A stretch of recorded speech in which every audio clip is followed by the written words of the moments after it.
আমাকে ধারে I broom লয় মোরা একসের বুঝি যাও বাবা টেলিভিশনের একটা বুম লই আইছে ডাহাটাই সিরে সিরি হরি ও মা যাই দেখি কি এটা তো চ্যানেলে যায় না হ্যাঁ গেছে একটা ফেসবুক পেজে আরে মা ওগর ভোতায় তো ফেসবুক পেজে যদি যায় তো মোরাও তো ফেসবুক পেজে দিই ঠিক তাই মোরা ফেসবুক পেজে দিলে হেডাও হয় ভিউ ব্যবসা আর তুমি বুম মারাইয়া এইবার হেডা ফেসবুক পেজে দিলে হেডাও হয় সাংবাদিকতা বাল বুঝাও না কোনো মিডিয়া হাউস এই আন্দোলন কভার করে না এই কন্টেন্ট ক্রিয়েটররা যদি এখানে না আইতে হেলো আপনারা খামার দিতেন জালার ফালারা ঘরে বই কথা কওকা যখন আবার আয় হেকালে আবার দোষ হয় যে আর ভিউ কামাইতে গেছে। বিগত প্রায় 17 দিন যাবৎ স্বাস্থ্য খাত সংস্কারের আন্দোলন চলতেছে এবং আমরা বরিশালের যত কন্টেন্ট ক্রিয়েটর আছি সবাই কিন্তু এই স্বাস্থ্য খাত আন্দোলনের সাথে আছি সেই শুরু থেকে।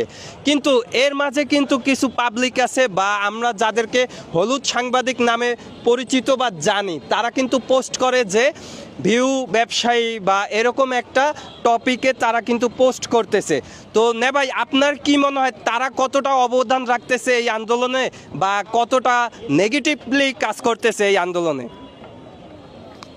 আসলে বিষয় হইতেছে কি যে যত ভালো মস্তিষ্কের মানুষ হ্যার মাথায় দিয়ে অত ভালো চিন্তা ভাবনা বাইরে আর যে যত নিকৃষ্ট মানসিকতার হ্যার মাথায় দিয়ে অথবা হ্যার কলম দিয়ে অত নিকৃষ্ট লেখা অথবা ভাবনা বাইরে কত হইতেছে গিয়া এই যে যারা কন্টেন্ট ক্রিয়েটর অথবা যারা পাবলিক প্ল্যাটফর্মে কাজ করে হ্যারা হইতেছে সরকারি এখন হ্যাঁ পাশাটাও সরকারি যে যেরম পারে হ্যাঁ মারিয়ে দিয়ে যায় ঠিক আছে।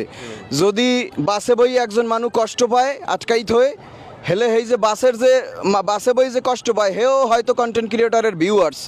আবার যারা আন্দোলন করতে আছে কিল্লজ্ঞ আন্দোলন হাসপাতালে অনিয়ম এই অনিয়ম যারা শিকার হয় অনিয়মের যারা শিকার হয় হেরাও হয়তো ভিউয়ার্স। আবার যারা ডাক্তার অথবা যারা এই কর্তৃপক্ষ অথবা যারা সিন্ডিকেটের লগে আছে হেরাও হয়তো ভিউয়ার্স। এখন কত হইতেছে গিয়া একজন কন্টেন্ট ক্রিয়েটর অথবা একজন পাবলিক ফিগারের পক্ষে এই তিনটে রোল একসাথে প্লে করা সম্ভব না যে হ্যাঁ একই সাথে আন্দোলনকারীগুলো লাগেও থাকবে আবার এই যে ডাক্তার অথবা যারা কর্তৃপক্ষ আছে যারা অনিয়ম দুর্নীতির লগে জড়িত হ্যাগো পক্ষেও থাকবে। একটা না একটা পক্ষ বাঁচছে নিতেই হইবে। একটা পক্ষ যখনই বাঁচছে নাই তখন হয় কি অন্য পক্ষের মানের মন বেজার হয়।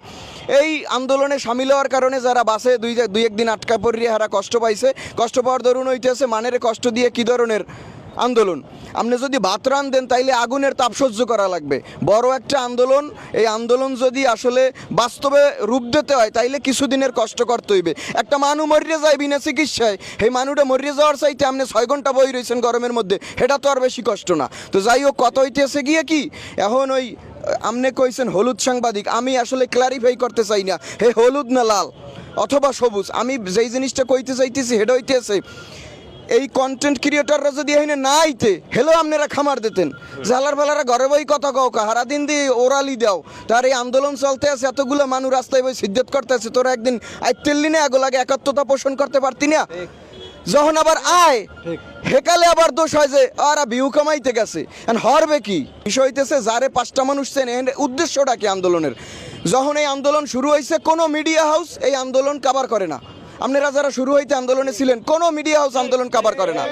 মিডিয়া হাউস কভার করে না কিল্লেগে এই মিডিয়া হাউসের যারা আছে মানে কি কমু রাজাবাদ শাকেসেমের যারা আছে হেরা হয়তো ডায়াগনস্টিক সেন্টারের লগে জড়িত হেরা হয়তো বা ক্লিনিক ব্যবসার লগে জড়িত। এখন এই হাসপাতালের মান যদি ভালো হয় হাসপাতালের চিকিৎসা ব্যবস্থা ভালো হয় অপচিকিৎসা যদি বাদ হয় সুচিকিৎসা নিশ্চিত হয় হেলে এই ডায়াগনস্টিক সেন্টারে ভাড়া পড়বে ওই ক্লিনিকে ভাড়া পড়বে অবশ্যই কেউ চায় না নিজের রিজিক মারতে। আমরা জানি আমাকে ধারে আই বুম লয় মোরা একসের বুঝি যাও বাবা টেলিভিশনের একটা বুম লই আইছে ডাহাটাই সিরে সিরি হরি ও মা যাই দেখি কি এটা তো চ্যানেলে যায় না হ্যাঁ গেছে একটা ফেসবুক পেজে আরে মা ওগর ভোতায় তো ফেসবুক পেজে যদি যায় তো মোরাও তো ফেসবুক পেজে দিই ঠিক তাই মোরা ফেসবুক পেজে দিলে হেডাও হয় ভিউ ব্যবসা আর তুমি বুম মারাইয়া এইবার হেডা ফেসবুক পেজে দিলে হেডাও হয় সাংবাদিকতা বাল বুঝাও না। সবাই সাবধান হও সাবধান। আরে ভাই আমার না সঠিক নিউজ দেওয়া লাগবে না। যারা মনে করেন একই হলো সিপাই একই হলো কাশবনে একই হলো ঘাসবনে একই হলো পাট খাতে এরা যারা করবে হ্যাঁ এটাই করবে একই হলোতেই ভিউ বাড়ে। কারণ বিষয় হইতেছে গিয়ে কি আপনি দেখবেন যারা এই ধরনের কথাবার্তা কয় আমরা আন্দোলনের লাগে যতগুলো পেজ জড়িত ওই পেজের মধ্যে আপনি স্ক্রল করবেন যতগুলো কন্টেন্ট পাইবেন সর্বোচ্চ কন্টেন্ট হয়তো কাফি ভাই আপলোড করছে ঠিক আছে। আবার আপনার এই যারা আমাকে নিয়ে কয় যে ভিডিও কেন আপলোড করি বেশি হ্যার পেজে ঢুকিয়ে দেখবেন হে যে এই পেজ দিয়ে এই স্ট্যাটাসটা দেশে যে কন্টেন্ট ক্রিয়েটাররা ভিউ কামায় সেই পেজে ঢুকে আমি হেদনা গুনছি 131টা কন্টেন্ট এই আন্দোলন লইয়া মানে এটা ফাইজ লিমিট, এটা লিমিট আছে ভাই। মনে করেন মুই যদি মোর কথা কই, অথবা আন্দোলনে অনেকেই আছে, মুই যদি এই শেরেবাংলা হাসপাতালে এখানে নার্সরাও অনেকে মোর পরিচিত আছে, ডাক্তাররাও পরিচিত আছে, মুই ভাই এই সিন্ডিকেটের সম্মুখীন হমু না। মুই এই হুইলচেয়ার সিন্ডিকেট কন, অথবা ওই ট্রলির সিন্ডিকেট আন, অথবা ডাক্তার মানে এটাও করবে ওটা করবে, এই যে দালাল সিন্ডিকেট কিছুর কবলে মুই পড়মু না। তাহলে মুই এখানে এইটা হাড়ি হরতে আছে কি লিগা? মুই তো আমার স্বার্থ হইতেছে যারা আমারে দেহে হেরা অন্তত পক্ষে যাতে আমার একটা আওয়াজের কারণে অথবা আমার উপস্থিতির কারণে সুবল পায়। আমার এই উপস্থিত থাকার কারণে যদি একটা মানুষ অপচিকিৎসা থেকে রক্ষা পায়, সুচিকিৎসা পায়, এইটাই আমার সার্থকতা। যেই মেইন টপিকে আমরা ভিডিওটা বানাইতেছিলাম যে আমাকে আসলে ভিউ ব্যবসায়ী কয়, তো ভিউ ব্যবসায়ী আমি আমার ব্যক্তিগত উপলব্ধি থেকে আর একটা কথা কই। রাত 3টার কালে ফোন দেয় না ভাই, আপনার একটা পেজে স্ট্যাটাস দিয়ে দেন, ও পজিটিভ রক্ত লাগবে 5 ব্যাগ, নর্মাল ডেলিভারি হয়েছে, এক্সের ব্লিডিং হয়। আমরা একটা স্ট্যাটাস দিয়ে দিলে 10-12 জন ডোনারাই খাড়ায়। আমি এটা উদ্যত্ত করতেছি না, আমার এই কারণে, আমার এই পরিস্থিতির কারণে হয়তোবা একটা প্রসূতি নারী সে রক্ত পায় যথাসময়ে। এই কন্টেন্ট ক্রিয়েটররা অনেকে আছে, এই যে এখানে অরিনের বাপে আছে, এই অরিন ভিডিও বানায় সবই মানে হচ্ছে হেল্পিং ভিডিও বানায়। এর ভিডিওর ধরুন হ্যাঁ ভিডিও দিয়ে কামায়, ভিডিও দিয়ে যদি 5টা কামায়, 300 আর একজনের দেয়, তোমার অসুবিধা আছে কোনো? তুমি তো 3 হরিয়ে 3 পয়সাও মানের দাও না, কুত্তে কোনো মেয়া তুমি খিদের দ্বারা তুমি আর একজনের কথা কও। ঠিক আছে, তো যাই হোক, এই হইতেছে কথা। যারাই আমরা করি না কেন স্বার্থে করি। এই যে আন্দোলনটা করতেছি স্বার্থে করতেছি, কাদের স্বার্থে? অডিয়েন্সদের স্বার্থে। তো আমাকে সবসময়ই আমাকে যা কিছু কথাবার্তা, কন্টেন্ট, আন্দোলন যা কিছু সব অন্যের জন্য।